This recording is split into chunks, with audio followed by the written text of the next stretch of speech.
क्या तुमने कभी सोचा है कि यादें, सिर्फ यादें, एक पुल बन सकती हैं?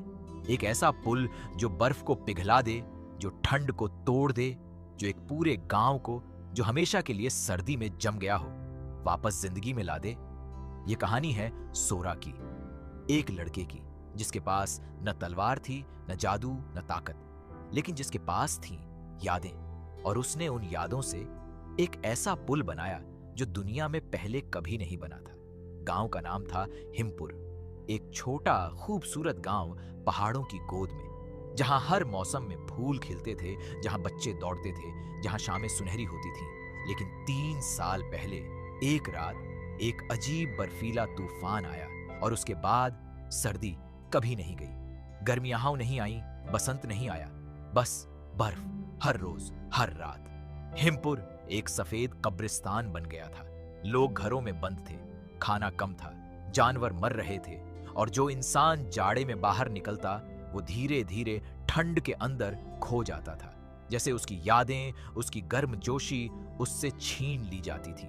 कुछ लोग जो बाहर गए थे वो वापस तो आए, लेकिन बदले हुए, खाली, जैसे अंदर से कुछ निकाल लिया गया हो। गांव के बुजुर्गों ने बताया था यह नित्य हिम का शाप है, एक पुरानी बर्फ की आत्मा जो सैकड़ों साल पहले किसी इंसान के धोखे से जाग गई थी, और उसने शपथ ली थी हर उस जगह को जहां इंसान रहते हैं हमेशा के लिए जमा देने की। उसकी एक ही कमजोरी थी, पुरानी कहानियों में लिखी थी, जो नित्य हिम के दिल तक पहुंचे और उसे एक असली याद दिखाए तो शाप टूट सकता है। लेकिन रास्ता यादों से बनाना होगा, और वो रास्ता सिर्फ वही बना सकता है जिसके पास दुनिया की सबसे गहरी यादें हों। इसी गांव में रहता था सोरा, 17 साल का, दुबला, बड़ी भूरी आंखें, हमेशा चुप रहने वाला।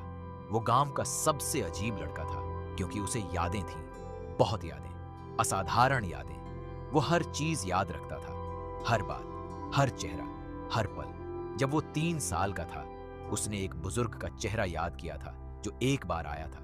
15 साल बाद भी वो चेहरा बिल्कुल साफ था उसे। जब वो 5 साल का था, गांव में एक बारिश आई थी, पहली बारिश। उसकी माँ ने उसे छत पर ले जाकर वो बारिश दिखाई थी। वो याद, उसकी माँ की हंसी, वो पानी की खुशबू, वो आसमान का रंग बिल्कुल साफ थी।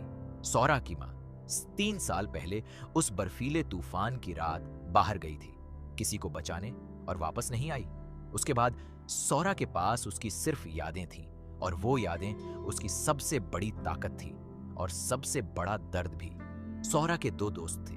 पहली थी नाई, 16 साल की, तेज, बहादुर, हमेशा आगे रहने वाली। उसके पिता उन लोगों में से थे जो बाहर गए थे और खाली वापस आए थे। वो जिंदा थे, लेकिन उनमें कोई नहीं था। नाई उनके लिए कुछ करना चाहती थी। दूसरा था रैन, 18 साल का, बड़ा, मजबूत, लेकिन अंदर से डरा हुआ। उसके छोटे भाई को एक बार बाहर जाना पड़ा था और वो वापस नहीं आया था। एक दिन सोरा ने वो पुरानी किताब पढ़ी जो गांव के मंदिर में थी। उसमें नित्य हिम का पूरा इतिहास था, और उसमें वो पंक्तियां थीं, यादों का पुल। सोरा ने पढ़ा और उसके दिल में एक चीज जागी। उसने नाई और रैन को बुलाया। तीनों मंदिर में बैठे। सोरा ने पढ़कर सुनाया। नाई ने कहा, यादों का पुल, यह कैसे होगा? सोरा ने सोचा, मुझे नहीं पता, लेकिन मुझे पता है कि यादें असली होती हैं। वो सिर्फ दिमाग में नहीं होती, उनमें गर्माहट होती है, खुशबू होती है, रंग होता है। अगर यादें किसी तरह एक रास्ता बन सकें, रैन ने कहा, यह पागलपन है। नाई ने कहा, या एकमात्र रास्ता है। तीनों चुप रहे, और फिर सोरा ने एक फैसला किया, वो जाएगा नित्य हिम के दिल तक। रैन बोला, मैं भी। नाई बोली, और मैं। सोरा ने मना किया, यह खतरनाक है। नाई ने उसे देखा, मेरे पिता खाली हैं, मुझे उन्हें वापस लाना है, तुम मुझे नहीं रोक सकते। रैन बोला, मेरा भाई शायद अभी भी वहां है, उस बर्फ में। सोरा चुप रहा, और फिर 3 हो गए। अगले दिन भोर में तीनों निकले, गांव से बाहर, बर्फ में। ठंड इतनी थी कि सांस लेने पर भाप निकलती थी। कदम भारी थे, बर्फ में ढंसते थे, और जैसे जैसे वो आगे बढ़े, उन्होंने महसूस किया यादें धुंधली होने लगीं।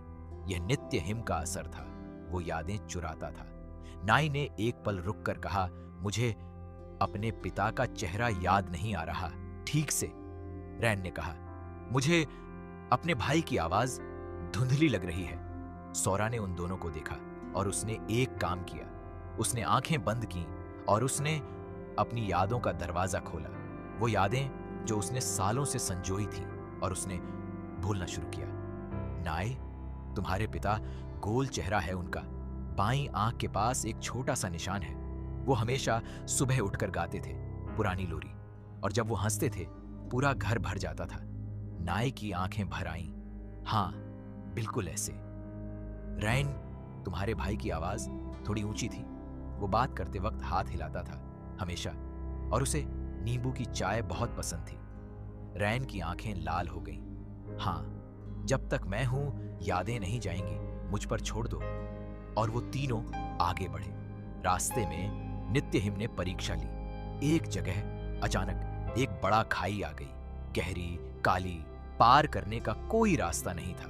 रैन ने कहा, वापस जाते हैं, दूसरा रास्ता ढूंढेंगे। सौरा ने खाई को देखा और उसे याद आया, किताब में लिखा था, यादों से पुल।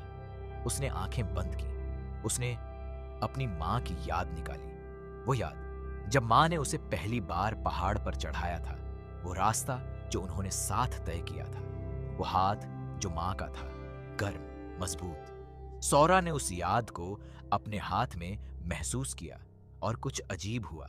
उसके हाथ से एक रोशनी निकली, गर्म, सुनहरी, और वो रोशनी खाई पर फैलने लगी, जैसे एक पुल बन रहा हो, पारदर्शी लेकिन ठोस, यादों का पुल। नाई ने देखा, सोरा, यह, चलो। सौरा आगे बढ़ा। उस पुल पर वो कांपती थी लेकिन थामती थी। तीनों पार हुए, और जैसे ही वो पार हुए पुल गायब हो गया। सौरा थका था। एक याद इस्तेमाल हो गई थी, लेकिन वो जिंदा था। आगे बढ़ते हुए एक और रुकावट, एक बर्फीला तूफान जो उनके चारों तरफ था, इतना घना कि कुछ दिखता नहीं था। रास्ता गायब, दिशा गायब। नाई घबराई, हम खो गए। सौरा ने आंखें बंद की।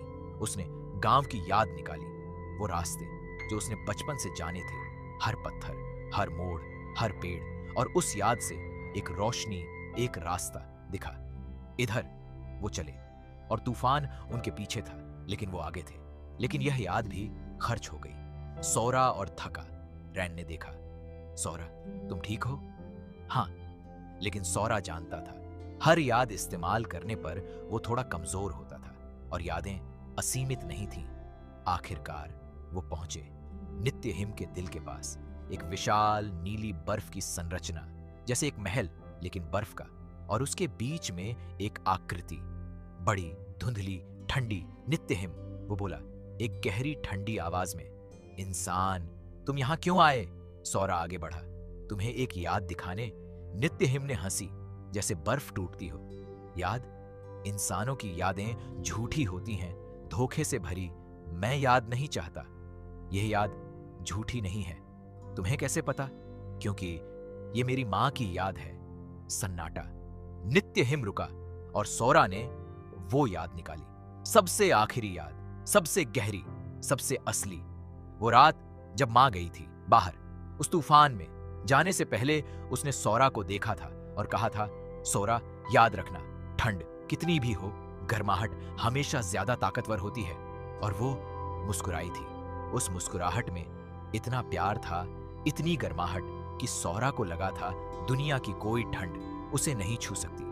सौरा ने वो याद नित्यहिम के सामने रखी, और उस याद से एक रोशनी निकली, गर्म, सुनहरी, असली। नित्यहिम, जो हजारों साल से ठंडा था, उस रोशनी में हिला। एक पल, बस एक पल, और उस पल में उसे कुछ याद आया। सैकड़ों साल पहले, जब वो खुद एक आत्मा थी, बिना शाप के, उसने भी कुछ ऐसा महसूस किया था। कोई उसके पास था, कोई जो गर्म था, कोई जिसने उसे प्यार किया था, और फिर धोखा और ठंड और शाप। नित्यहिम की आंखों में, जो नीली थीं, एक पल के लिए एक और रंग आया, पीला, गर्म। यह याद असली है। हाँ, इंसान, तुमने वो बहुत कुछ खर्च किया यहां आने के लिए, सौरा ने कहा। हाँ, लेकिन गांव में लोग हैं जो जम रहे हैं, जिनकी यादें तुमने ली हैं, उन्हें वापस करो। अगर मैंने शाप हटाया तो मैं क्या रहूंगा? तुम वो रहोगे जो तुम थे पहले, इंसानों से पहले। लंबी चुप्पी। बर्फ के टुकड़े हवा में थे। और फिर नित्यहिम ने एक काम किया। उसने अपना हाथ उठाया और उस गर्म याद को जो सौरा ने दी थी उसे अपने अंदर उतारा। और एक आवाज, जैसे 1000 बर्फ के टुकड़े एक साथ पिघले। शाप टूट रहा था। नाई ने देखा बर्फ पिघलने लगी। रैन ने देखा आसमान साफ होने लगा। और दूर हिमपुर में लोगों ने महसूस किया ठंड कम हो रही है। नाई के पिता जो खाली थे, उनकी आंखों में एक चमक आई। एक याद जो खो गई थी वापस आई। रैन का भाई जो बर्फ में था वो हिला, लेकिन सौरा वो जमीन पर बैठ गया। सौरा की सबसे आखिरी, सबसे गहरी याद, वो जो गई थी, वो मां की मुस्कुराहट, वो अब धुंधली थी। वो याद वो इस्तेमाल हो गई थी। नाई ने देखा, सौरा तुम ठीक हो? सौरा ने आंखें बंद की। हां, मां की याद गई। नाई की आंखें भर आईं। मुझे माफ करो, सौरा ने मुस्कुराया। नहीं, माफी मत मांगो। मां ने कहा था गर्माहट हमेशा ज्यादा ताकतवर होती है। उसने एक गांव को बचाया। यह उसकी याद के लायक था। और तभी नित्यहिम की आवाज आई। लड़के, सौरा ने ऊपर देखा। नित्यहिम पिघल रहा था, लेकिन उसकी आवाज पहले से नरम थी। तुमने मुझे एक याद दी, मैं तुम्हें एक याद देता हूं। और उसने एक रोशनी सोरा की तरफ भेजी। उस रोशनी में कुछ था। एक आवाज, मां की आवाज। सोरा, याद रखना, ठंड कितनी भी हो, गर्माहट हमेशा ज्यादा ताकतवर होती है। और उस आवाज के साथ वो मुस्कुराहट जो धुंधली हो गई थी, वो वापस आई, साफ, असली। सौरा की आंखों से आंसू निकले। पहली बार वो रोया चुपचाप, और नाई और रैन ने उसे थाम लिया। बर्फ पिघल रही थी, आसमान नीला हो रहा था, और दूर हिमपुर में पहली बार 3 साल में से धूप आई। लोग बाहर निकले, बच्चे दौड़े, बुजुर्गों ने आसमान देखा, और जिनकी यादें गई थीं, नाई के पिता, रैन का भाई, वो वापस आए अपनी यादों के साथ, अपने होश के साथ। जब सौरा, नाई, रैन गांव वापस पहुंचे तो पूरा गांव बाहर था, धूप में। बर्फ पिघल रही थी, हरियाली दिख रही थी कहीं कहीं। नाई अपने पिता से मिली। वो दौड़कर आए, आंखें साफ, और उन्होंने नाई को गले लगाया। बेटी, एक शब्द, बस एक, लेकिन उसमें 3 साल का दर्द था। रैन का भाई जो बर्फ से निकला था, कमजोर था लेकिन जिंदा था। रैन ने उसे देखा और उसे थाम लिया। सौरा अलग खड़ा था। उसके पास मां नहीं थी, लेकिन मां की याद थी, और वो याद अब और पक्की थी। एक बुजुर्ग ने सौरा के पास आकर पूछा, बेटे, तुमने कैसे किया? सौरा ने उस धूप को देखा, यादों से। मां ने सिखाया था, गर्माहट हमेशा ज्यादा ताकतवर होती है। बुजुर्ग ने उसका कंधा। हिमपुर में पहली बार लोग बाहर इकट्ठे हुए, आग जलाई, खाना बनाया, और किसी ने उस पुराना गाना गाया जो 3 साल से किसी ने नहीं गाया था। और उस गाने में गर्माहट ने मुस्कुराहट। सौरा बैठा अपनी मां जैसी और रैन के साथ आग के पास। शाम को उस